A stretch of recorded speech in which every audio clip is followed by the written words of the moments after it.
찬양대 찬양 감사드립니다. 안녕하십니까? 2024년 수요일 이렇게 또 뵐 수 있게 돼서 참 감사됩니다. 2024년 맞는 우리 형제자매님들의 마음이 그 어느 때보다도 더 정말 각오된 마음이 아닌가 생각합니다. 한 해 동안 연초에 정한 모든 일들이 주의 뜻 안에서 온전히 이루어지는 한 해 되시기를 바라고 또 기도합니다. 함께 기도로 말씀 시작하겠습니다. 기도하시겠습니다. 사랑과 은혜가 풍성하신 거룩하신 하나님 아버지 감사합니다. 세상 많은 사람들 가운데서 먼저 불러 구원하여 주셔서 자녀 삼아 주시고 영원한 천국에 소망 둔 삶을 갖고 살아갈 수 있게 허락하시는 주님 감사드립니다. 모든 삶의 시간 잠시도 놓지 않으시고 늘 함께 해주셔서 합당한 은혜의 날들로 이끌으신 주님 감사드립니다. 2024년을 맞이해서 오늘 수요일 저녁 또 말씀 앞에 나올 수 있도록 모두의 걸음 이끌으신 주님, 이 시간 주시는 말씀을 또 마음에 새기고 한 해 동안에 각오된 마음으로 온전히 실천하는 삶을 살아가는 우리 형제자매님들 되도록 도와주시옵소서. 이 자리에 또 함께 되나 참여치 못한 우리 형제자매님들 또 계십니다. 기억하고 그 걸음을 재촉게 함께 할 수 있도록 도와주셔서 말씀을 통해 주시고자 하는 하나님의 은혜를 모두가 함께 얻고 또 감사할 수 있는 시간 되게 도와주시옵소서. 이 시간 모든 시종을 주께 의지합니다. 은혜로운 시간 되게 인도하여 주시옵소서. 거룩하신 주 예수 그리스도 이름 받들어 감사하며 간절히 기도드립니다. 아멘. 말씀 같이 찾겠습니다. 요한계시록 2장 말씀입니다. 요한계시록 2장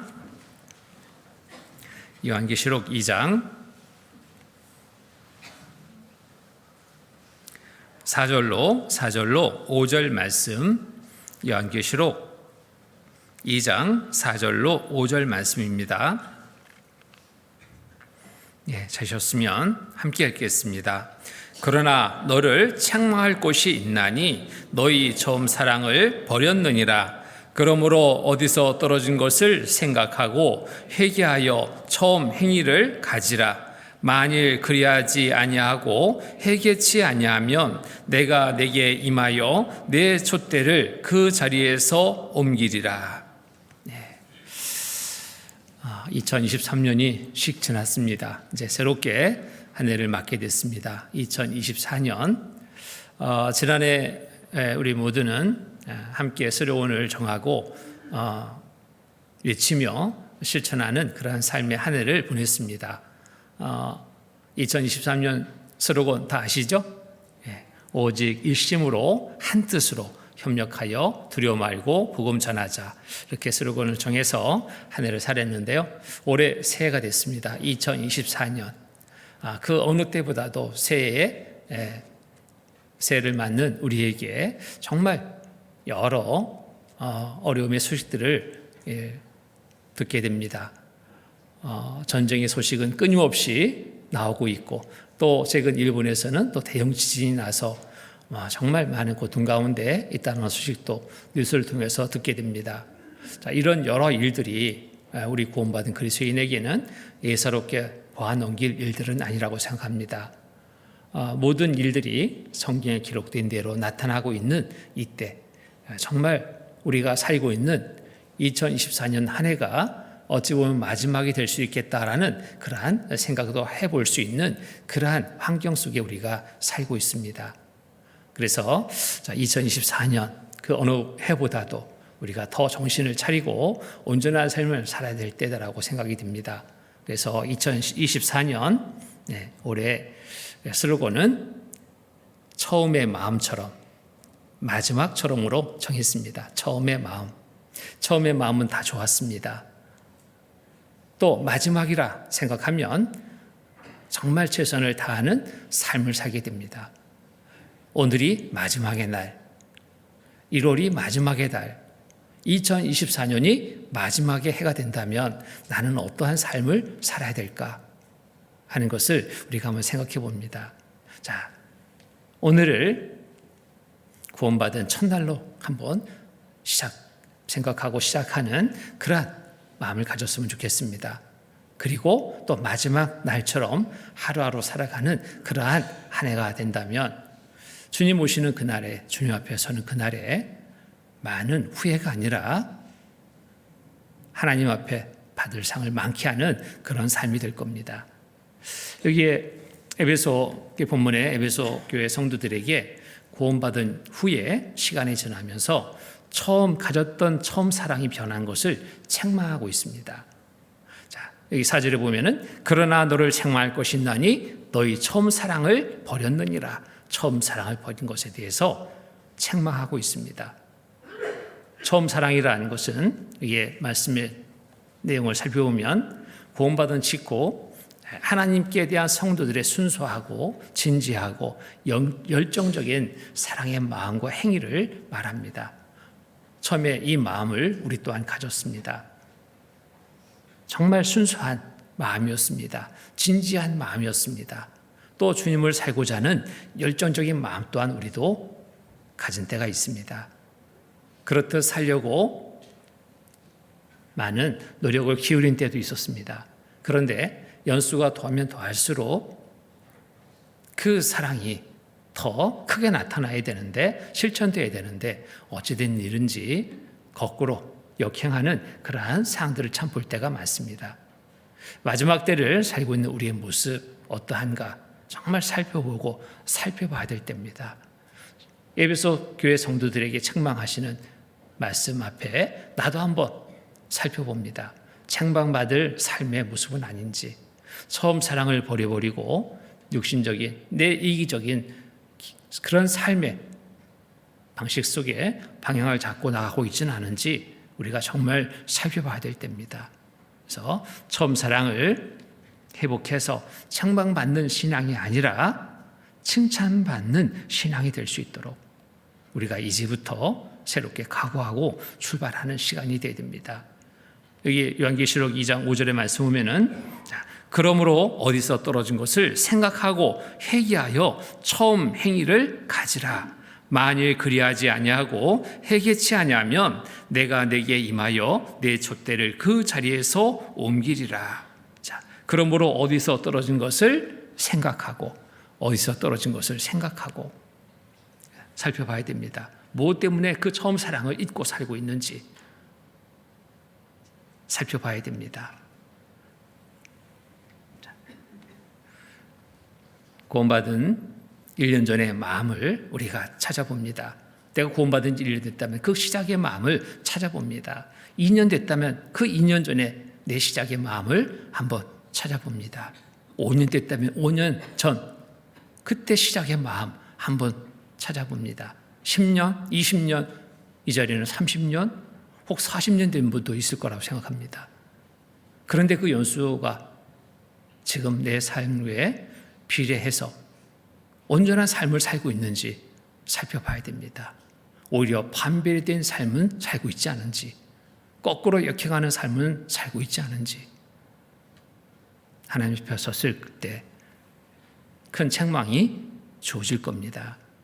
자, 그날의 마음, 시작의 마음을 우리가 회복해서 오늘 새로운 각오로 2024년을 시작하는 시간이 되었으면 합니다. 구원의 은혜에 정말 감사해서 보답하고자 하는 헌신적인 처음 마음을 회복해야 됩니다. 구원받은 그날 우리는 큰 기쁨이었습니다. 구원받은 그날 큰 감사가 있었습니다. 구원받은 그날 세상은 달라 보였습니다. 구원받은 그날 염려는 없었습니다. 오직 기쁨만이 가득했던 그날입니다. 그날의 그 마음이 지금도 여전히 내 마음 중심에 자리하고 있는지 살펴봐야 됩니다. 그리고 그날 우리의 마음에 분명 각오가 있었습니다. 이제부터 내가 어떻게 살리라 각오했습니다. 이 은혜를 무엇으로 보답할고 각오된 마음이 있었습니다. 그 각오된 마음을 다시 우리의 마음 중심에 회복해서 이제 삶을 시작해야 됩니다. 시편 116편 보겠습니다. 여기 적으시고요. 시편 116편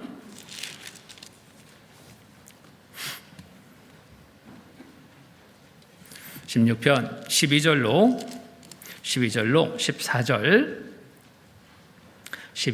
14절 말씀 같이 읽겠습니다.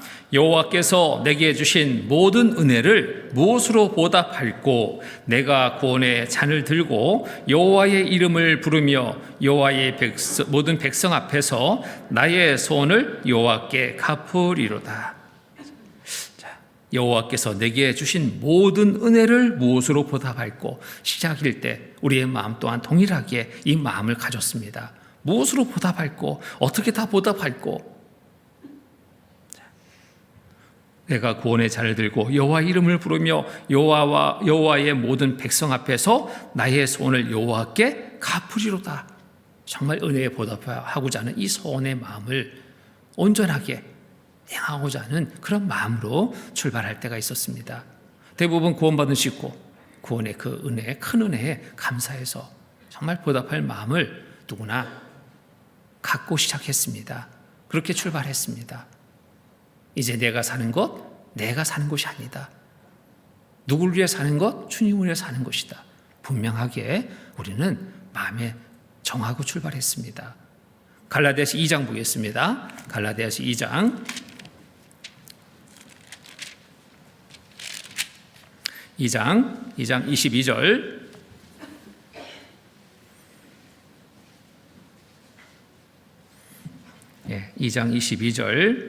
2장 20절 말씀 2장 20절 같이 읽겠습니다. 내가 그리스도와 함께 십자가에 못 박혔나니 그런즉 이제는 내가 산 것이 아니요 오직 내 안에 그리스도께서 사신 것이라.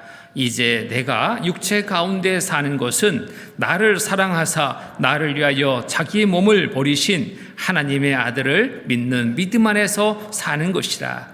자, 내가 그리스도와 함께 십자가에 못 박힌다니 그런즉 이제는 내가 산 것이 아니요 오직 내 안에 그리스도께서 사신 것이라. 대신하는 삶을 우리가 각오하고 출발했습니다. 나를 위해 사는 것이 아니다. 나를 대신해 죽으신 예수 그리스도를 대신해 살기로 마음을 정하고 출발했습니다. 그러나 시간이 지나면서 여기에 본문의 에베소 교회 성도들처럼 처음에 사랑의 마음을 잊고 외형적이고 형식적인 신앙 생활을 행하면서 책망받은 것처럼 우리의 모습이 곧 형식적인 신앙의 모습 속에 있지는 않은지 한번 좀 살펴봐야 됩니다. 자, 여기 본문 말씀 돌아가 보겠습니다. 요한계시록 2장 2절로 4절 말씀 2절로 4절 제가 읽겠습니다. 내가 네 행위와 수고와 네 인내를 알고 또 악한 자들을 용납치 아니한 것과 자칭 사도라 하되 아닌 자들을 시험하여 그 거짓된 것을 네가 드러낸 것과 또 내가 참고 내 이름을 위하여 견디고 게으르지 아니한 것을 아노라. 4절은 다시 한번 같이 읽겠습니다. 그러나 너를 책망할 것이 있나니 너희 처음 사랑을 버렸느니라. 이 에베소 교회 성도들의 모습을 보면은 겉으로는 정말 믿음이 좋은 것처럼 신앙생활 잘하는 것처럼 보여지는 그런 모습이었습니다. 그런데 중심을 하나님이 보셨습니다. 중심을 살펴보니까 겉과 속이 너무나 다른 거예요. 겉은 그럴듯하게 잘 꾸몄는데 잘 지키고 주일날 빠지지 않고 나오고 수요일날 빠지지 않고 나오고 모임에도 잘 나오고 헌금도 잘하고 외적으로 드러나는 건 잘하는데 그 마음 중심 보니까요 하나님의 사랑이 식어져 버렸어요. 빠져버렸어요. 정말 중요한 것이 빠져버렸습니다. 하나님은 다 아십니다. 다 아십니다. 다 아시고 책망하십니다. 그러나 너를 책망할 것이 있나니 너희 처음 사랑을 버렸느니라. 그 처음 사랑을 잊고 살아가고 있는 겁니다. 각오된 마음을 잊고 육신적인 삶의 중심으로 살고 있는 겁니다. 하나님을 의식하지 않고 사람의 눈만 의식해서 겉으로만 꾸미고 그럴듯하게 살고 있는 모습입니다. 이 책망의 말씀 앞에 나는 어떠한지 한번 살펴봐야 됩니다.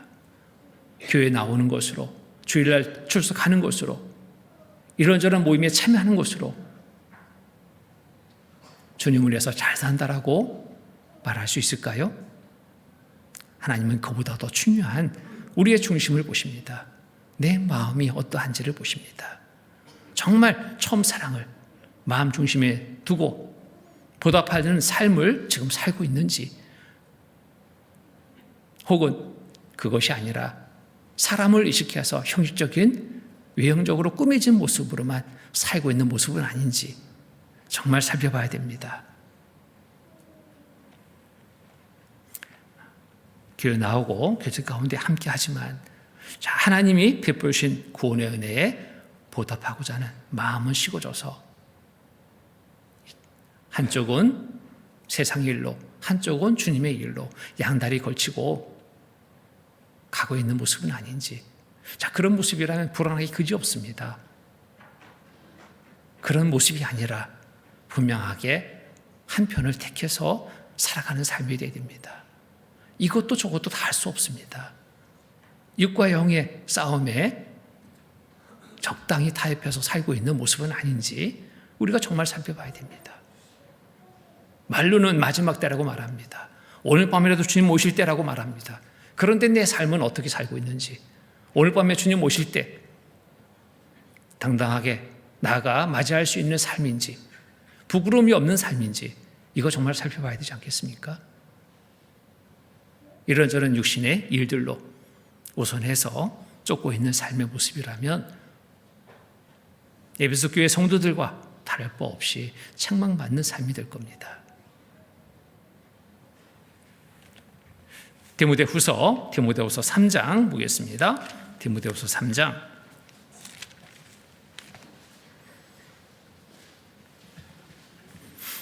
디모데후서 3장 2절로 5절 말씀,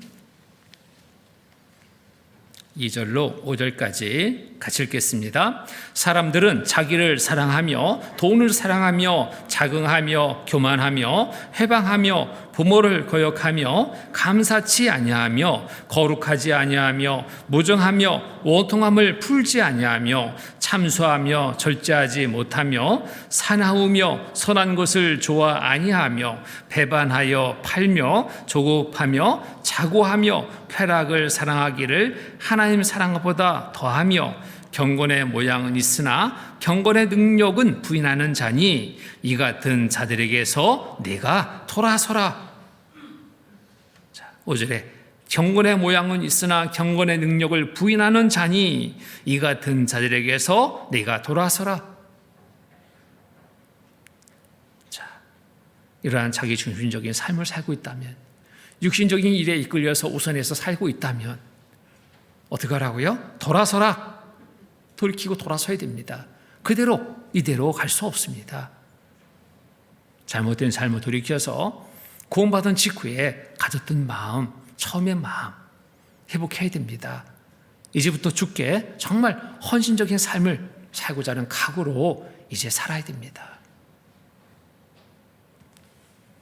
로마서 14장 보겠습니다. 로마서 14장. 로마서 14장 7절, 8절. 7절, 8절. 같이 읽겠습니다. 우리 중에 누구든지 자기를 위하여 사는 자가 없고 자기를 위하여 죽는 자도 없도다. 우리가 살아도 주를 위하여 살고 죽어도 주를 위하여 죽나니 그러므로 사나 죽으나 우리가 주의 것이로다. 우리 중에 누구든지, 우리 대우교회 성도 중에 누구든지 자기를 위하여 사는 자가 없고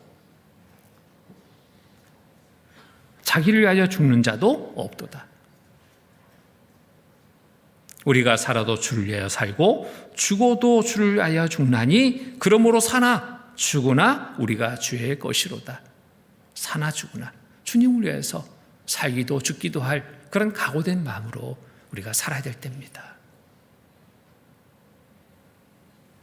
마지막 때라는 것을 안다면, 주님 오실 그날이 가깝다는 것을 안다면 우리는 더욱더욱 그래야 됩니다. 주변에 일어나는 많은 일들이 그냥 일사스럽게 봐서 넘길 일들이 아니잖아요. 하나님이 우리를 사랑하셔서 지금 계속 경고를 보내주고 계십니다. 정신 차리라고 경고의 소리로 우리에게 계속 들리게 하십니다. 보게 하십니다. 노홍수전 사람들, 하나님이 주신 기회를 그들은 잡지 못했습니다. 그렇죠? 노아가 방주를 만들면서 외쳤을 겁니다. 하나님의 심판을 외쳤을 겁니다. 물로 심판하신다 했다. 준비해라. 아무도 듣지 않았습니다. 하나님의 기회를 주시지 않은 것이 아니라 기회를 줬지만 그들은 잡지 않았습니다. 무시해버렸습니다. 어디 그런 일이 우리에게도 동일하게 지금 마지막 때의 경고를 계속 보내고 계십니다. 무시할 일이 아닌 겁니다. 받아서 내 삶을 살펴서 이제부터 정신 차리고 이제부터의 삶을 살아야 됩니다. 그간의 잘못된 삶을 살았다면 그거 다시 회복해 살 수는 없습니다. 그런데 만회할 수 있는 기회를 하나님이 주셨습니다. 2024년 만회할 수 있는, 그간의 잘못된 삶을 만회할 수 있는 기회를 주셨습니다. 이 기회를 잡아야 됩니다. 잡지 못한다면 남는 것은 뭘까요? 후회입니다. 큰 후회만 남게 될 겁니다. 홍수 때의 그 결말을 우리는 말씀을 통해서 잘 알고 있습니다. 소리를 듣고 준비한 노아와 그 가족들은 살았습니다.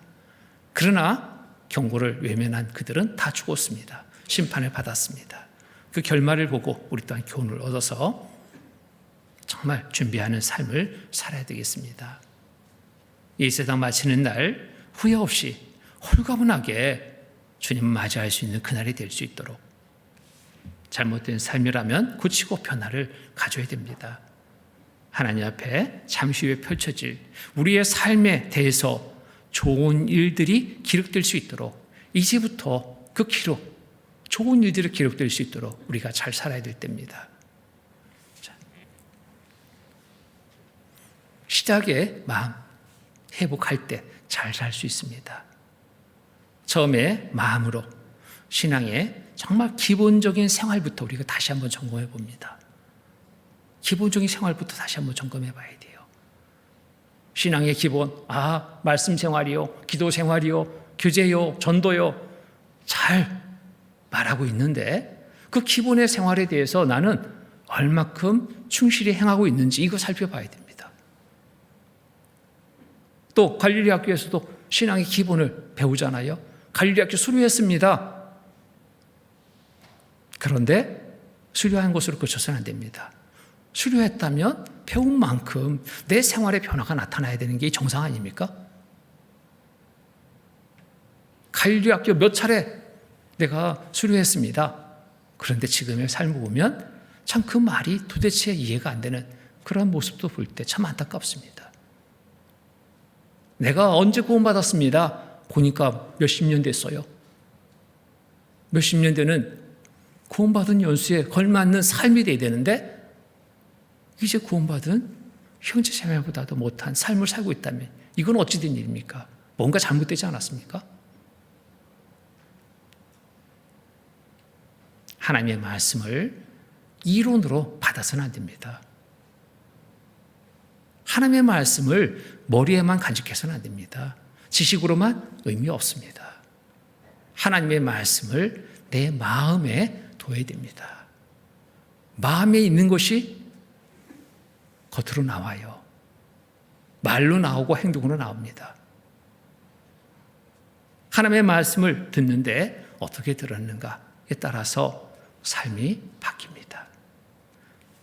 구원받은 직후에 말씀 앞에 우리는 어떠한 자세로 말씀 앞에 나왔습니까? 말씀을 사모하는 마음으로 말씀 앞에 나왔습니다. 말씀을 사모하는 마음, 그 마음들이 있었어요.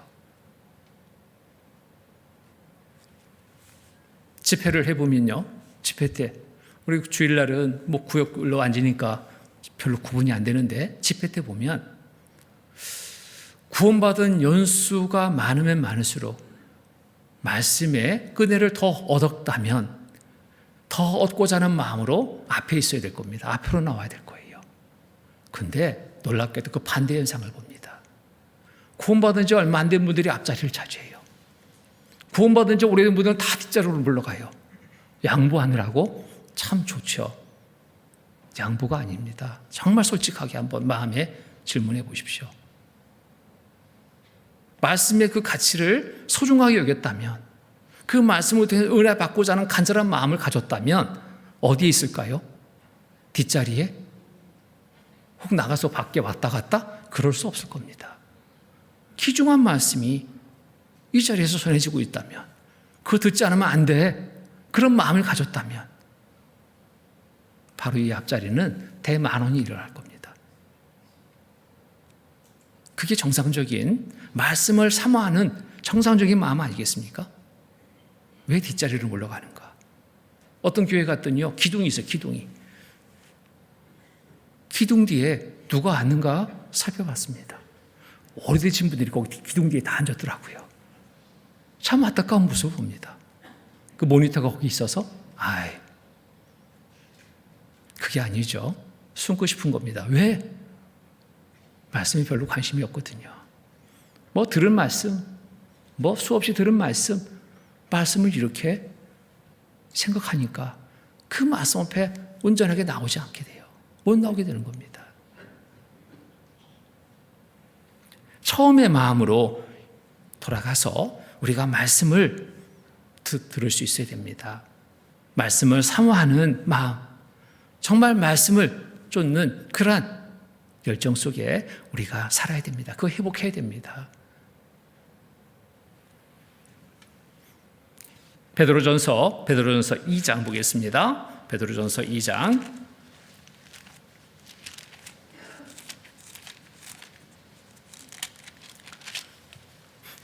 1절로 3절 말씀입니다. 2장 1절로 3절 같이 읽겠습니다.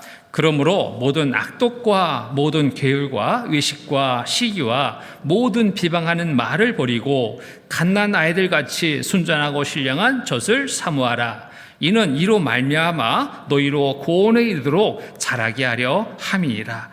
너희가 주의 인자하심을 맛보았으면 그리하라. 너희가 주의 인자하심을 맛보았으면 그리하라. 맛보았으면 그리하라. 이제 구원받은 분 충분히 맛보지 못했습니다. 그런데도 그분들은 앞자리에 앉거든요. 근데 구원받은 지 오래된 분은 얼마나 말씀 속에 오래오래 삶을 살았습니까? 맛을 많이 봤잖아요. 근데도 왜 안 나올까요? 너희가 주의 인자하심을 맛보았으면 그리하라. 맛보았으면 말씀을 사모하는 마음으로 나와야 됩니다. 엄마 젖을 사모하는 갓난 아이들처럼 정말 순수한 마음으로 말씀 앞에 나와야 됩니다. 말씀은 영적 양식입니다. 양식을 먹지 않고 살 수 없습니다. 육신도 육신의 양식, 음식을 먹지 않고 살 수 없는 것처럼 이 말씀은 우리의 영의 양식입니다. 그리스도로서 올바른 삶을 살고자 한다면 말씀을 더 가까이 할 때 올바른 삶을 살게 됩니다. 정말 양식으로 알고 뜨겁게 말씀을 사모하는 마음으로 앞자리에 앉으려고 노력을 해야 됩니다. 제가 어느 지역에 목회하기 위해서 갔을 때 정말 너무너무 좋은 모습을 목격했습니다. 집회 때요, 첫날 자리 전쟁이 났습니다. 자리 전쟁. 뒷자리 전쟁이 아니라 앞자리 전쟁. 앞자리에 테이프들이 잔뜩 있습니다. 테이프로 성경책을 막 붙여놨어요. 그리고 메모해 놓습니다. 인도할 분이 있어서요, 이 자리 꼭 양보해 주세요. 그런 분들이 많으니까요, 앞자리가 막 난리가 났습니다. 또 거기에 또 붙여놨는데 그걸 또 띄고 또 옮기는 사람이 있어요. 저는 더 급해요. 이분 꼭 이번에 구원받아야 돼요. 앞자리에 그런 전쟁이 났습니다. 너무너무 감동이었습니다. 야, 이 모습 하나님은 어떻게 보실까? 너무 귀하게 여기지 않겠습니까? 말씀을 사모하는 마음으로 정말 그 앞에 더 온전히 말씀을 듣고자 하는 마음으로 자리할 때 그 모습 어떻게 보실까요? 너무 기뻐할 모습입니다. 그렇듯 말씀을 사모하는 마음, 간절한 마음으로 그 자리에 앉았습니다. 구원받는 수가 너무 많은 거예요. 그때 뒷자리에 미미합니다. 앞자리에 앉았던 그분들, 인도하는 분이 그런 간절한 마음으로 인도하니, 기도하고 인도하니 말씀을 잘 못 들을 수가 없는 거예요. 많은 분들이 구원받는 것을 봅니다. 우리 대구교회는 어떨까요? 대구교회 앞자리에 경쟁이 없더라고요. 뒷자리에 경쟁이 많은 것 같아. 앞자리에는 젊은 사람들이 앉아 학생들을 앉히고 청년들을 앉히고, 앞자리에 학생들, 청년들 아니라 정말 구원받은 지 오래된 분들이 앉아야 됩니다. 어찌 보면 임원들이 여기 앉아야 돼요. 오래되신 분들. 근데 왜 다 뒤에 가 있는지 모르겠어요. 올해는 정말 바뀌어야 됩니다. 이거 바뀌어야 됩니다. 이제 1월달 첫 대집회가 있습니다. 1월달부터 시작부터 잘해야 되잖아요. 시작부터 한번 우리가 실천하는 그러한 시간이 됐으면 좋겠습니다. 말씀을 사모해서, 더 사모해서, 구원받은 수가 더 할수록에 말씀을 더 사모해서, 왜? 그 은혜를 많이 맛봤기 때문에, 맛보았다면 더 앞으로 나와야 됩니다.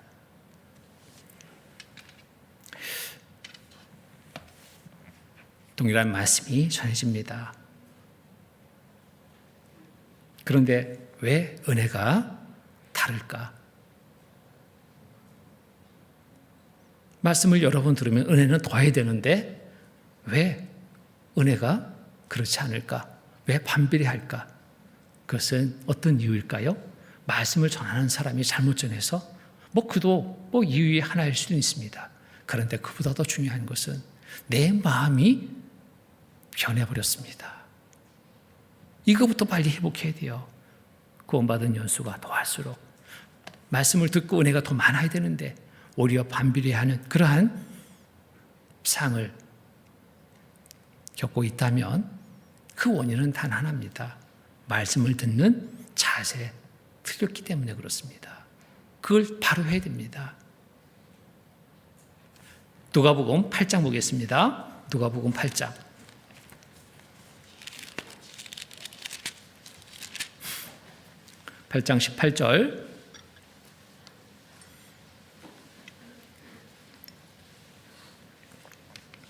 18절 같이 읽겠습니다.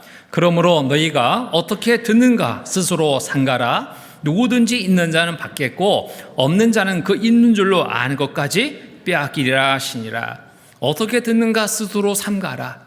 나는 말씀 앞에 어떠한 마음 자세로 나오는가, 이건 정말 각각 살펴봐야 됩니다. 어떤 자세일까? 어떤 목사님이 말씀하신데, 그 목사님, 내가 말씀을 잘 들어야지. 혹 사람에 따라서 말씀을 듣는 자세를 달리하고 있지는 않은지, 이거 살펴봐야 돼. 이거 잘못된 겁니다. 하나님의 말씀을 듣는다 생각해야 됩니다. 사람 보고 그 사람의 말을 들으려고 하지 마십시오. 하나님의 말씀으로 여기고, 어떤 말씀 전하는 분이 전한다 할지라도 하나님의 말씀으로 듣는다면 그것이 나에게 은혜입니다. 은혜. 말 잘하는 목사님이 재밌게 전한다. 좋죠. 정말 육신적인 귀는 즐거울지 몰라도 정말 그 말씀이 얼마나 내 마음에 남아있는가. 자, 그렇듯 쫓는다면 들은 말씀이 많이 마음에 새기지는 않을 겁니다. 어떤 분은 말씀을 다 듣고 나서 그래요. 어떤 말씀을 들으셨어요? 재밌게 잘 들었어요. 정말 은혜로웠어요. 무엇이 그렇게 기억납니까? 예, 어떤 그 이야기 하는데 그 이야기가 정말 재밌었습니다. 그 예화만 기억하고 있어요. 예화만. 이게 또 문제입니다. 말씀을 기억해야 되는데, 말씀에 주는 교훈을 기억해야 되는데, 말씀에서 주는 은혜를 기억해야 되는데, 우리가 그렇듯 재미를 쫓는 그러한 자세는 아닌지 이것도 살펴봐야 돼요.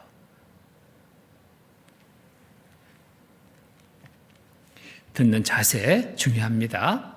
또 말씀을 많이 듣고 알고 있다고 생각하면 말씀이 또 들리지 않습니다.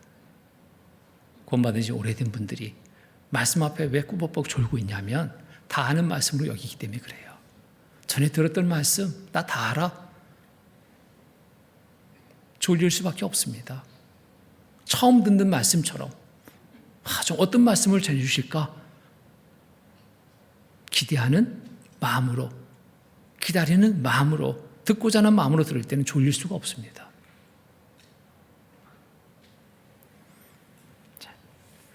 많이 듣고 알고 있다고 생각하는 순간에 마귀가 길을 막아버릴 겁니다. 막게 할 거예요. 구원받은 여수가 더할수록 말씀을 듣고 은혜가 많아야 되는데 이렇게 되면 오히려 반비례하는 상이 만들어집니다. 은혜가 점점점 작아져요. 겸손하게, 항상 겸손하게 말씀 앞에 우리는 나와야 됩니다. 내가 다 알아? 이것만큼 교만한 것이 없습니다. 어떻게 하나님의 말씀을 다 합니까? 다 할 수 없습니다. 들을 때마다 깨달아지는 것이 말씀입니다. 놀라운 겁니다. 세상에 어떤 학문이라면요, 몇 번 그 자리에 참여하면 다 합니다. 진짜 다 알아요. 다 안다라고 말할 수 있어요.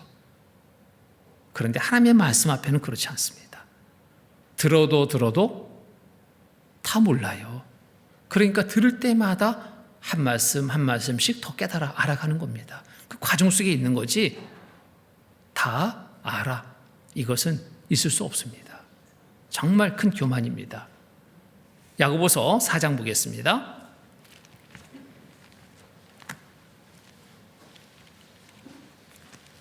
야고보서 4장 6절, 4장 6절, 4장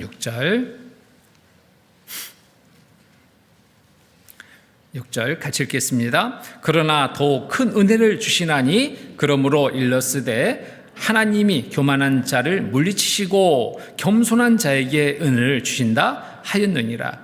교만한 자를 물리치시고 다 알아. 하나님은 물리치시고 겸손한 자에게 은혜를 주신다 하였느니라. 다 알지 못합니다. 알게 해주십시오. 깨닫게 해주십시오. 기도하는 마음으로 말씀 앞에 있을 때 많은 말씀 속에 깨닫게 해주시고 은혜를 더해 주십니다. 우리가 말씀 앞에 어떠한 자세로 나오는지를 잘 살펴봐야 됩니다. 하나님 말씀 속에 은혜를 더 얻고자 한다면 앉는 자리부터 조정해야 됩니다. 뒷자리에서 내 이 자리는 결코 빼앗기지 아니라 그러시면 안 됩니다. 그 자리는 빨리 양보하고 앞자리로 나오셔야 돼요. 그래야지 은혜가 있어요. 그래야지. 자, 구원받은 그때처럼 우리가 정말 말씀을 사모하는 마음을 더 가져야 될 때입니다. 그리고 그 말씀, 들은 말씀이 또 우리의 입술로 또 나오도록 해야 됩니다. 세상의 지식과 경험의 말씀보다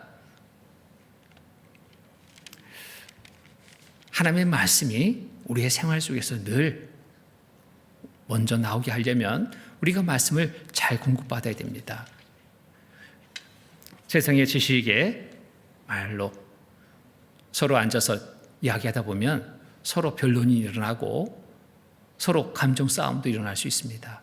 그런데 말씀, 마음에 잘 새겨들은 말씀으로 상대에게 권한다면 싸움이 아니라 그 영혼을 살릴 수 있는 그런 기회를 얻게 됩니다.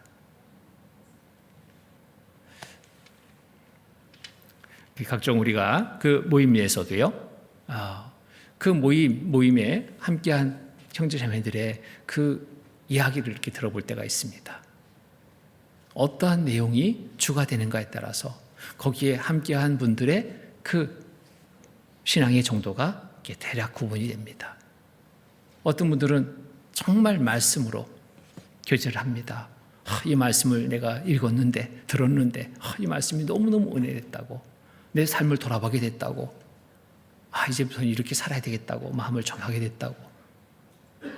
그런데 어떤 모임에 가면요, 그런 말씀은 없고 세상 이야기예요. 세상 이야기, 군대 이야기, 형제님들을 만나면 군대 이야기. 이거 조심해야 됩니다. 끝이 없는 게 군대 이야기죠. 예. 끝나질 않아요. 밤새도 아마 군대 얘기는 끝나지 않을 거예요. 그 이야기로 교제에 중심을 두고 있다면 이거 문제입니다. 또 구원받기 전에 온갖 경험담을 또 이야기합니다. 이것도 문제입니다. 말씀이 내 안에 정말 풍족히 채워졌다면 그런 이야기는 이미 다 지워졌을 거예요. 그런데 아직 채우지 않은 마음에 그것이 더 크게 마음에 새겨져 있기 때문에 그런 이야기가 나도 모르게 나오는 겁니다. 또 어떤 자리에 갔더니 서로 막 얼굴이 불그락불그락해요. 목소리가 커지고 있습니다. 뭔가 봤더니 정치 얘기하느라고. 정치. 이거 정말 조심해야 돼요. 교회 안에서 하지 말아야 됩니다. 말씀의 교제가 돼야 돼요. 말씀의 교제. 정치 얘기하다가 서로 심하게 싸우는 경우도 봅니다. 요즘에 좀 있으면 총선한다고 막 주변에 시끌시끌한데요. 우리 구원받은 그리스도인들은 이런 부분에 관심보다는 주님의 일에 더 관심을 가져야지 이게 정상입니다. 이런 이야기 꺼냈다가는 서로 싸움이 될 수 있습니다. 또 자매님들은 또 어떤 드라마 얘기를 가지고 또 꼽히고 있다. 이것도 문제입니다. 안 됩니다. 또 맛집 이야기 이것도 안 됩니다. 정말 우리가 모였을 때는 무슨 이야기로 중심을 둬야 되느냐? 하나님의 말씀으로 중심을 둬야 됩니다. 그러려면 어떻게 해요? 말씀을 내가 많이 공급받아야 돼요. 말씀을 마음에 채우고 있어야지 말씀의 중심에 대한 교제가 시작이 될 수 있습니다. 말씀의 중심이라면 전도 이야기도 할 수 있습니다. 누구를 전도해야 되는데 기도해 주세요. 또 신앙생활의 승리의 간증도 할 수 있습니다. 말씀을 붙잡고 내가 살아가니까 하나님이 정말 도와주셨습니다. 천국에 관한 소망도 이야기할 수 있습니다. 힘들고 어려움의 시간 속에서 말씀으로 큰 위로를 받았습니다. 천국을 바라보게 됐습니다. 큰 위로가 됐습니다. 얼마나 좋습니까? 세상 이야기로는 끝이 안 납니다. 그런데 하나님의 말씀으로는 우리에게 기쁨이 있습니다. 즐거움이 있습니다. 평안함이 있습니다. 그래서 말씀을 채워야 돼요. 말씀을 마음에 두기를 힘써야 됩니다. 그러려면 말씀 가까이 하는 생활을 하자. 시작에 마음으로 돌아가서 그때 내가 말씀을 섬유했던 그 마음을 회복해서 말씀을 가까이 하는 생활을 해야 됩니다. 말씀을 듣기를 정말 가까이 하고 말씀을 읽고 묵상하는 시간을 소홀히 하지 말아야 됩니다. 2023년 온 성도에게 숙제를 드렸습니다. 숙제. 일일 숙제 그리고 월별 숙제 검사. 근데 처음에는 좀 많이 참여하셨는데요. 점점점 숙제 검사를 하려고 보니까 수가 줄어가지고 너무 쉽게 끝났어요. 올해는 숙제 동일하게 내드리겠습니다. 올해 숙제 정말 온 성도가 함께 숙제 다 하는 그러한 한 해가 됐으면 좋겠습니다. 이 숙제를 다 하면 신약, 구약 1년에 1독 합니다. 읽기표대로 매일매일 정해진 말씀을 읽으면 그렇습니다. 구약 1독, 신약 2독, 시편 2독, 잠언 12독. 온전하게 한 해를 이렇게 잘 마무리한 분들이 참 많이 계셔요. 참 감사합니다. 수고하셨습니다. 그런데 동일하게 하시는 말씀이 있습니다. 말씀을 마음에 온전히 두게 되는 삶을 살게 됐다고. 하루하루 읽다 보니까 부담이 되지 않았다고. 근데 그 말씀이 전에는 막 몰아서 읽으려 하다 보니까 무슨 말씀을 읽었는지 기억되는 것이 없었는데 하루하루 분량 정해진 대로 읽다 보니까 성경이 깊이 묵상됐고 은혜가 됐다고. 그런 간증들을 참 대부분 많이 하십니다. 자, 말씀 속에 은혜를 더 얻고자 한다면 자, 이러한 수고 능히 감당하셔야 됩니다. 그냥 저절로 얻어지는 거 없어요. 그래서 자, 동일하게 성경 읽기, 자, 우리 대구교회 온 성도들 함께 해주기 바랍니다. 또 처음에 우리가 구원받은 그때 자, 기도의 시간이 있었습니다. 무슨 기도? 감사의 기도의 시간이 있었습니다. 그 기도 어떤 기도였을까요? 꾸밈이 없는 정말 순수한 그대로의 기도였습니다. 나를 구원해 주셔서 감사합니다. 꾸밈이 없어요. 그러한 기도, 그러한 순전한 기도를 내가 지금 하고 있는가? 외적으로 보면은 대표 기도하는 거 보면 정말 기도를 다 잘하십니다. 그런데 하나님은 그렇게 소리로 내서 기도하는 대표 기도 그 소리에 귀를 기울이실까요? 아닙니다. 그보다 더 귀를 기울여서 들으시고 기뻐하시는 기도가 있습니다. 내 마음을 드리는 기도입니다. 순수한 그 기도를 하나님은 기뻐하십니다. 구원받은 직후, 구원받은 그날, 자, 우리는 어떻게 기도할지를 몰랐습니다. 어떻게 해야 되는지 몰랐어요. 기도가 뭔지도 몰랐어요. 그런데 마음에 자연스럽게 나왔습니다. 하나님 감사합니다. 구원해 주셔서 감사합니다. 정말 이보다 더 순수하고 좋은 기도는 없습니다. 과장되지 않았잖아요. 꾸밈이 없잖아요. 정말 순수합니다. 그러죠? 내 기도를 한번 살펴봅니다. 어떤 기도를 하고 있는지. 나도 모르게 형식적인 기도를 하고 있지는 않은지.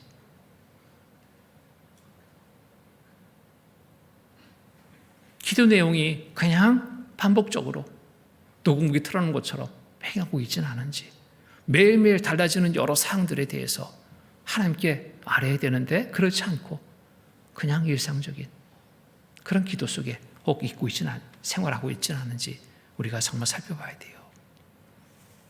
기도와 찬양으로 우리는 신앙생활을 시작했습니다. 구원받은 그날 너무나 자연스럽게 마음에서 나오는 소리를 우리는 하나님께 드렸습니다. 이게 진짜 기도입니다. 시편 108편 보겠습니다.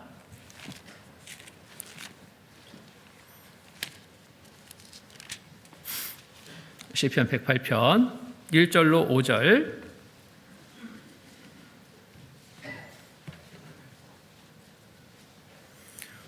(1절로 5절) 제가 읽겠습니다. 하나님이여 내 마음을 정하였사오니 내가 노래하며 내 심령으로 찬양하리로다. 비파야 수금아 깰지어다. 내가 새벽을 깨우리로다. 여호와여 내가 만민 중에서 주께 감사하고 열방 중에서 주를 찬양하오리니 대저 주의 인자하심이 하늘 위에 광대하시며 주의 진실은 궁창에 미치나이다. 하나님이여 주는 하늘 위에 높이 들리시며 주의 영광이 온 세계 위에 높으시기를 원하나이다.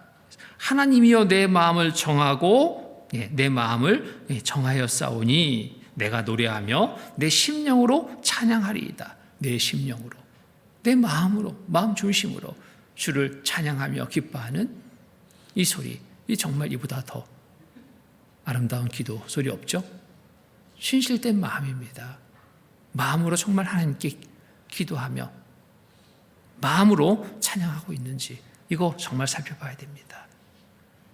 시간이 지나면서 말로는 세련되게 기도하고 있지만 마음으로는 드리는 진실한 기도가 아니라면, 형식적인 기도를 행하고 있다면 이거 바꿔야 됩니다. 하나님이 기뻐하실 구원받은 그날의 기도로 우리가 돌아가야 됩니다. 구원받은 그날의 기도. 온전한 믿음을 갖지 못한 사람들 보면 기도 정말 잘합니다. 아주 거룩거룩합니다. 거창합니다. 그런데 하나님은 그런 기도 기뻐하지 않으신다고 그랬습니다. 어떠한 기도를 하나님이 받으실까요? 마태복음 6장 보겠습니다. 마태복음 6장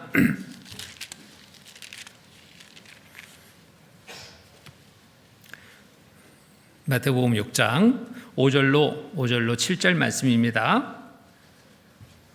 5절로 7절 5절로 7절 같이 읽겠습니다.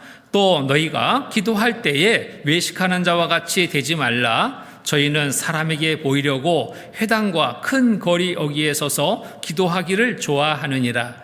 내가 진실로 너희에게 이르노니 저희는 자기 상을 이미 받았느니라. 너는 기도할 때에 내 골방에 들어가 문을 닫고 은밀한 중에 계신 내 아버지께 기도하라. 은밀한 중에 보시는 내 아버지께서 갚으시리라.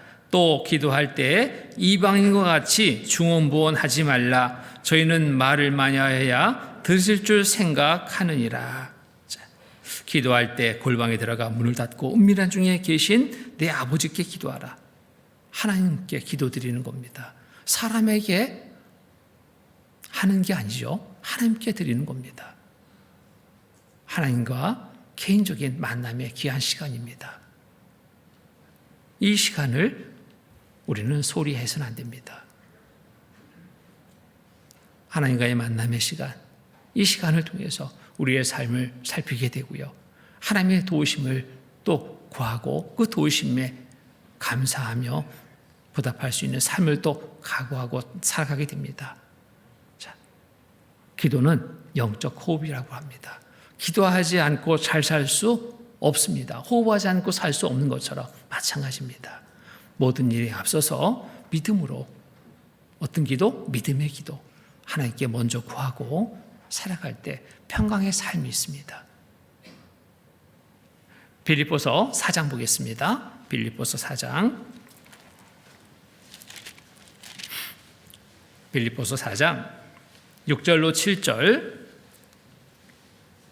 6절로 7절 말씀, 6절로 7절 또 같이 읽겠습니다. 아무것도 염려하지 말고 모든 일에 기도와 간구로 너희 구할 것을 감사함으로 하나님께 아뢰라. 그리하면 모든 지각에 뛰어난 하나님의 평강이 그리스도 예수 안에서 너희 마음과 생각을 지키시리라.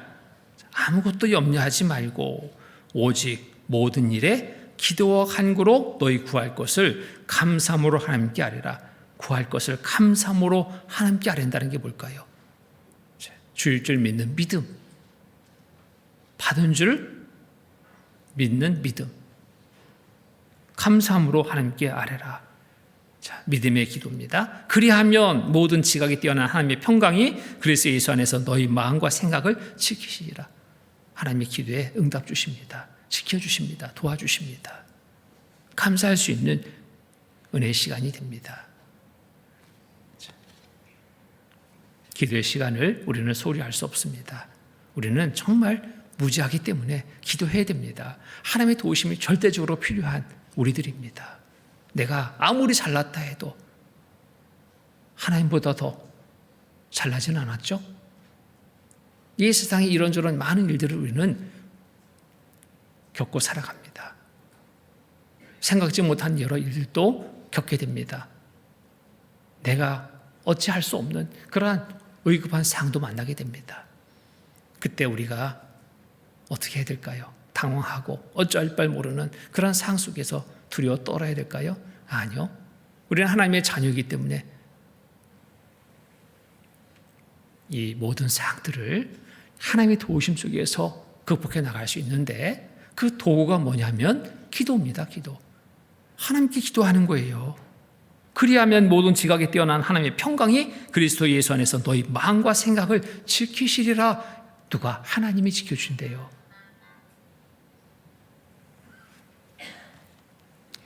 야고보서 1장 보겠습니다. 야고보서 1장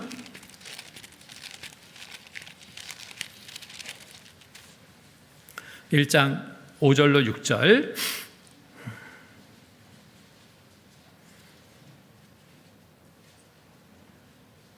5절로 6절 제가 읽겠습니다. 너희 중에 누구든지 지혜가 부족하거든 모든 사람에게 후히 주시고 꾸짖지 아니하시는 하나님께 구하라. 그리하면 주시리라. 오직 믿음으로 구하고 조금도 의심하지 말라. 의심하는 자는 마치 바람에 밀려 요동하는 바다 물결 같으니.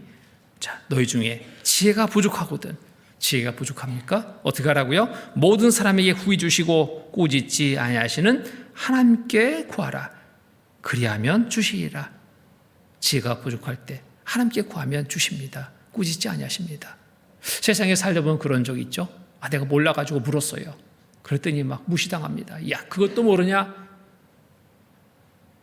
마음 아프죠? 그런데 하나님은 그렇지 않으신 분이죠. 누구든지 지혜가 부족하거든 모든 사람에게 후히 주시고 꾸짖지 아니하시는 하나님께 구하라. 그리하면 주시리라. 구하면 주셔요. 하나님 앞에 지혜가 부족하면 구하면 됩니다. 내가 할 수 없는 일이라면 구하면 됩니다. 주시는 하나님 믿고 모든 일을 행하기 전 먼저 하나님께 도움을 구합니다. 하나님 도와주십시오. 나는 알지 못합니다. 나는 할 수 없습니다. 하나님의 도우심 속에서 온전히 이룰 줄 알고 구합니다. 믿음의 기도 하나님이 응답 주십니다. 마태복음 26장 보겠습니다. 마태복음 26장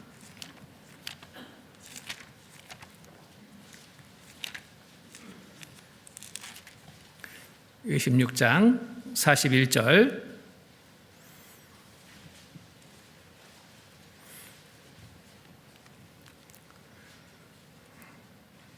41절 같이 읽겠습니다. 시험에 들지 않게 깨어있어 기도하라. 마음에는 원이로되 육신이 약하도다 하시고. 육신이 약하기 때문에 우리는 기도해야 됩니다.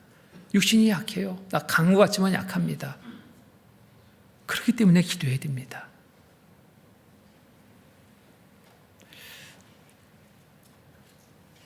또 우리의 기도 형식적인 기도가 돼서는 안 됩니다. 믿음이 없는 기도가 돼서는 안 됩니다. 믿음이 없는 기도, 형식적인 기도라면 오히려 조롱거리가 돼요. 조롱거리. 마태복음 21장 보겠습니다.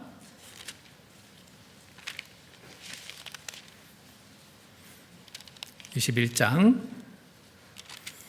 21절로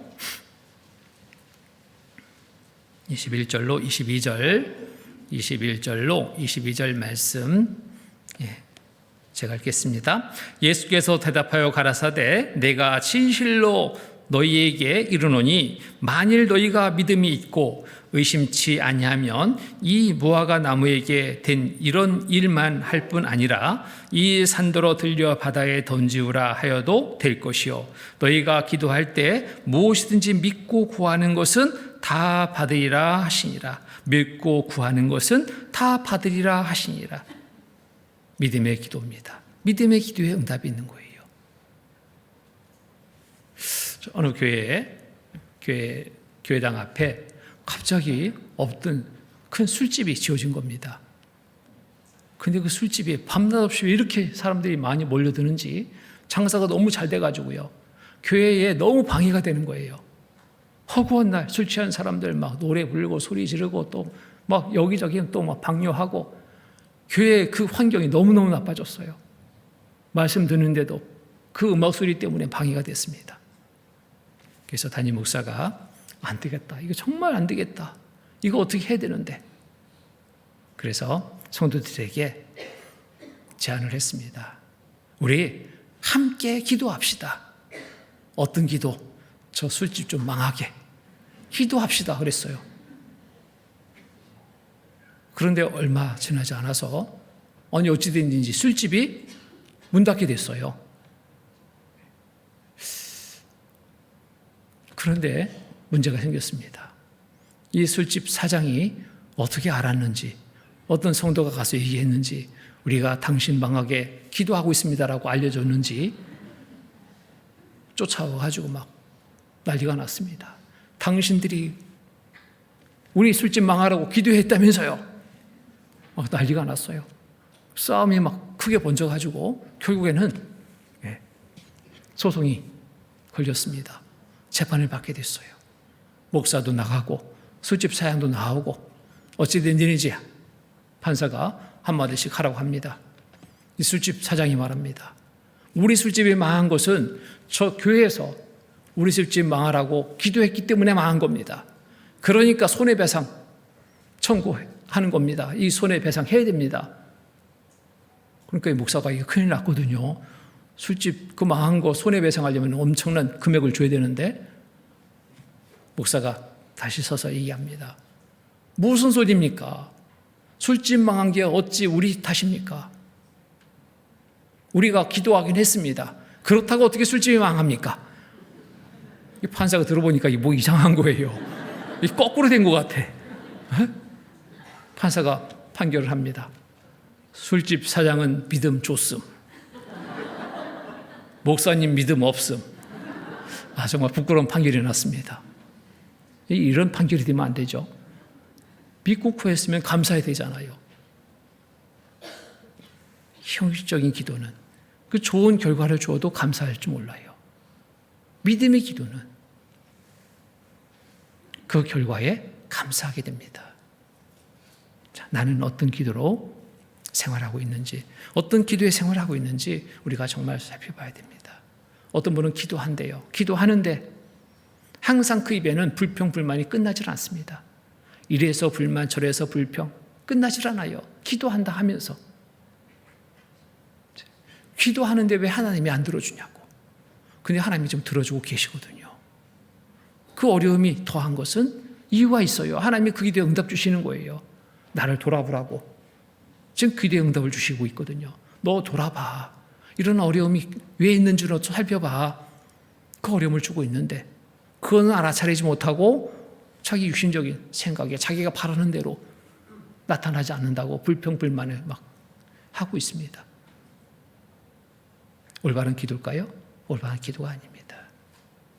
그리고 당장 주지 않는다고 또 막 불평해요. 기도에 응답 주시는 분은 내가 아니죠? 하나님이십니다. 하나님은 너무나 나를 잘 아셔요. 때를 아셔요. 지금 주면 안 되겠다. 더디 주십니다. 늦게 주면 안 되겠다. 속히 주십니다. 하나님이 아시고 때에 맞게 좋은 것으로 주시는데 그것을 내 기준으로 딱 두고 있으니까 그게 불평, 불만의 거리가 되는 겁니다. 나는 어떤 기도를 하는지 이것도 살펴봐야 됩니다. 올바른 기도, 하나님께 온전히 맡기는 겁니다. 올바른 기도, 주실 때까지 기도하는 겁니다. 이게 올바른 기도예요. 내가 얼마나 기도했는데 안 주셔. 나 기도 안 해. 누가 손해예요? 내 손해. 하나님이 이제 막 주시려고 꺼내려고 하는데 기도를 그쳐버렸어. 못 받는 거예요. 얼마나 그것을 안다면 억울할까요? 끝까지 기도하는 겁니다. 믿고 구하는 겁니다. 이게 올바른 기도입니다. 이 기도의 시간 우리가 찾아야 됩니다. 올바른 기도를 해야 됩니다.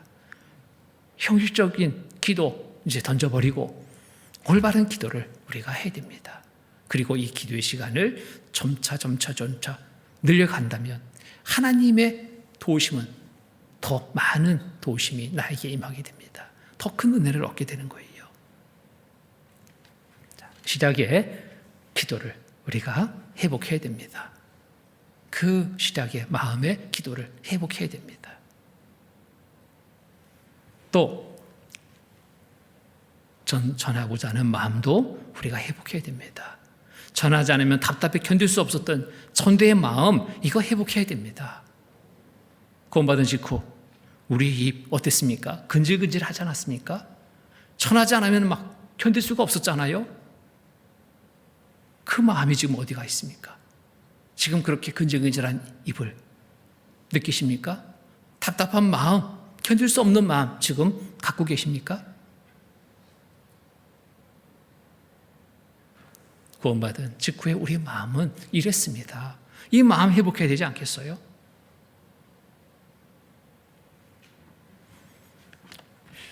에레미야 20장 보겠습니다.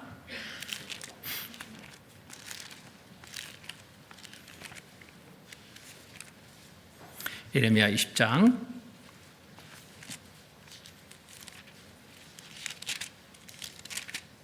8절로 9절, 20장 8절 9절, 8절 9절, 8절 9절 같이 읽겠습니다. 대저 내가 말할 때마다 외치며 강포와 멸망을 부르짖으오니 여호와의 말씀으로 하여 내가 정일토록 치욕과 모욕거리가 됨이니이다. 내가 다시는 여호와를 선포하지 아니하며 그 이름으로 말하지 아니하리라 하면 나의 중심이 불붙는 것 같아서 골수에 사무치니 답답하여 견딜 수 없나이다. 말하지 않을 수가 없었잖아요. 근질근질하고 답답해서 견딜 수 없었던 그 마음, 우리의 시작의 마음이었습니다. 그러지 않았어요? 말씀은 이제 구원받았으니까 잘 알지 못하죠. 그런데 구원받고 나니까 주변에 가족들이 막 보이기 시작합니다. 지인들이 보이기 시작합니다. 친구들이 보이기 시작합니다. 저 멀리 사는 친척도 생각납니다. 어찌할까? 지옥 가겠는데, 구원받지 못하면 지옥 가는데 쫓아갑니다. 상대는 알지 못하니까 반기지 않죠. 말씀 테이프, 옛날에는 그 비디오 테이프, 카세트 테이프 들고 나갔어요. 그 사가지고 들고 가서 말씀을 틀었습니다. 관심이 없어요. 그런데 정말 안타까운 마음이 막 되는 거예요. 간절하게 막 눈물의 기도가 됩니다. 그 마음들이 조금씩 열리고 말씀 가운데 나오는 그것을 보게 됩니다. 하나님이 함께 해주신 거예요. 간절하게 기도하고 나갔습니다.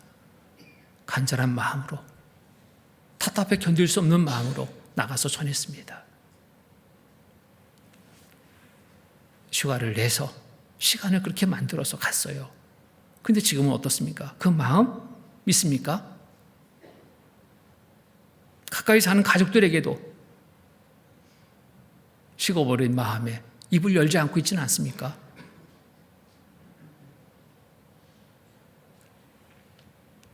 회복해야 됩니다. 이제 마지막 때라면 회복해야 되지 않겠어요? 더 이상 기회가 없다는데 회복해야 되지 않겠습니까? 내가 입을 열지 않으면, 내 걸음이 옮겨지지 않으면 그 영혼은 어디 가요? 지옥입니다. 이 사실을 우리가 알고 있지 않습니까? 처음의 마음, 전도의 그 뜨거운 열정의 마음, 이거 정말 회복해야 됩니다. 구원받은 그리스도인 모두에게 하나님은 명령하십니다. 전하라고 명령하십니다. 명령은 내 선택에 여지가 없습니다. 따라야 되는 것이 명령입니다. 처음의 마음은 이 명령에 온전히 순종하는 삶이었습니다. 명령이 내려지기도 전에 우리의 마음에 그 마음을 갖고 행하는 삶이었습니다. 그런데 지금은 명령까지도 외면해 버립니다. 이거 안 됩니다. 찾아야 됩니다. 회복해야 되는 겁니다.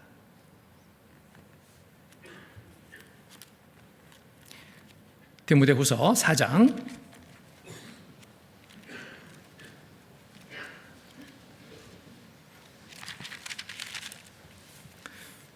1절 2절 말씀입니다. 1절 2절 같이 읽겠습니다. 하나님 앞과 산자와 죽은 자를 심판하실 그리스도 예수 앞에서 그의 나타나실 것과 그의 나라를 두고 엄히 명하노니 너는 말씀을 전파하라. 때를 얻든지 못 얻든지 항상 힘쓰라. 범사의 오라참음과 가르침으로 경책하며 경계하며 권하라. 명하노니 너는 말씀을 전파하라. 때를 얻든지 못 얻든지 항상 힘쓰라. 구원받은 초기에 모두의 마음은 이랬습니다. 때를 기다리지 않았어요. 나갔습니다. 입을 열었습니다. 그러다 보니까 막 핍박도 받죠. 모욕도 당하죠. 그래도 행할 수 있었습니다. 왜? 열정이 있거든요. 하나님의 그 사랑과 은혜가 너무너무 커서 보답하는 삶을 살려는 각오로 가지고 나갔기 때문에 행할 수 있었습니다. 그런데 지금 왜 그게 식어졌을까요? 세상에 이런 일들이, 저런 일들이 내 마음을 빼앗고 있습니다. 회복해야 됩니다. 한 영혼을 전도하기 위해서 정말 구역에서 또 교회가 협력하던 모습도 있었습니다. 특히나 수양회장 같은 데 가면요, 막 교회별로, 구역별로, 교구별로 몰려와 같이 한 영혼을 인도하기 위해서 들어올 수 없으니까 밖에서 기도하고 있습니다. 함께 그 자리를 뜨지 않고. 근데 요즘에는 그 모습 참 보기 어려워요. 그 시간도 참 그리워집니다.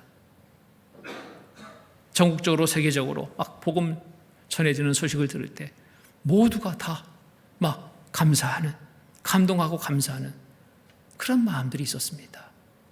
그런데 지금은 어떤가요? 식어져 버렸습니다. 해외 선교 소식을 들어도 그냥 덤덤합니다. 남의 일처럼 바라보고 있는 그런 마음들은 아닐까요? 회복해야 됩니다.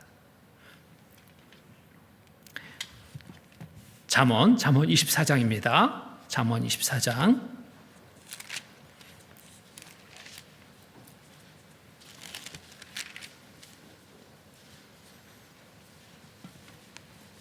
잠언 24장 11절로 12절 말씀 같이 읽겠습니다. 너는 사망으로 끌려가는 자를 건져주며 살육을 당하게 된 자를 구원하지 아니치 말라. 내가 말하기를 나는 그것을 알지 못하였노라 할지라도 마음을 저울주하시는 이가 어찌 통찰하지 못하시겠으며 내 영혼을 지키시는 이가 어찌 알지 못하시겠느냐. 그가 각 사람의 행위대로 보응하시리라. 알지 못했습니다. 보지 못했습니다. 어떤 변명도 하나님 앞에 통하지 않습니다. 다 알고 계시거든요. 보고 계시거든요. 내 옆에 가족이 있는 거, 구원받지 못한 가족이 있는 거, 지인이 있는 거, 친구가 있는 거 하나님 다 알고 계십니다.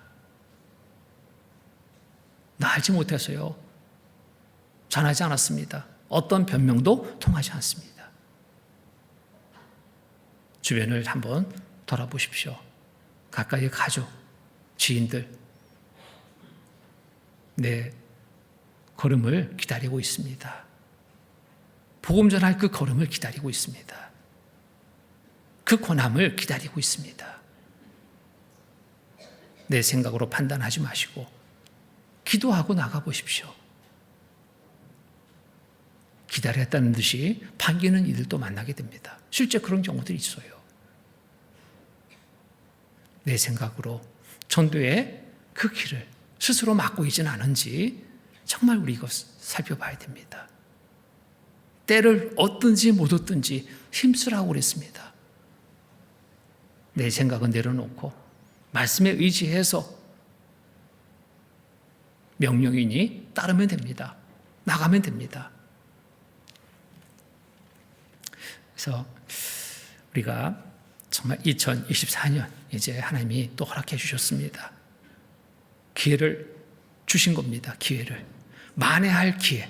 그간에 못 산 삶을 만회해서 하나님 앞에 당당히 설 수 있는 기회를 허락해 주셨습니다. 이 기회에 우리 놓치지 말아야 됩니다. 마지막처럼 생각해서 다시는 기회가 없다라고 생각해서 올 한 해가 처음에 마음을 회복해서 마지막처럼 살아가는 한 해로 온전히 한 해를 살아가는 우리 모두의 삶이 됐으면 좋겠습니다. 구원의 은혜에 감사에 보답하고자 하는 헌신적인 처음의 마음 회복해야 됩니다. 처음의 마음으로 신앙생활의 기본적인 생활부터 다시 시작해야 됩니다. 말씀을 산모하는 열정 회복해야 됩니다. 항상 기도하는 생활 회복해야 됩니다. 또 전하지 않으면 답답해 견딜 수 없었던 전도의 마음 회복해야 됩니다. 이 마음을 회복해서 올 한 해 정말 하나님 보시기에 잘하였다 칭찬받는 삶이 되는 한 해로 우리 모두 살아야 되겠습니다. 같이 기도하시겠습니다. 거룩하시고 자비로우신 하나님 아버지 감사합니다. 2024년 또 한 해를 또 허락해 주셨습니다. 오늘 말씀 앞에 나온 우리 형제자매님들 모두의 마음, 시작의 마음으로 돌려주시고 또 시작의 각오를 가지고 온전하게 출발하는 시작이 되도록 도와주시옵소서. 온전히 하나님 보시기에 부끄러움이 되지 않고 잘하였다 칭찬받을 만한 삶이 되는 한 해로 살아갈 수 있도록 주님 도와주시옵소서. 모두의 삶을 더욱 살펴주시고 세상의 빛으로서 또 역할을 다하며 이뤄진 많은 영혼들 주께 인도하는데 귀하게 쓰임받는 삶이 되게 도와주시옵소서.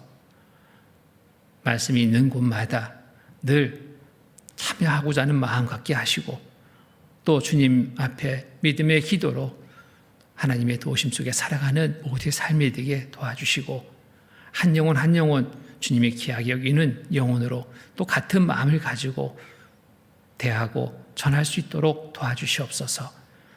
모든 시종을 주께 감사드립니다. 항상 우리를 사랑하시는 거룩하신 주 예수 그리스도의 이름 받들어 기도드립니다. 아멘. 찬송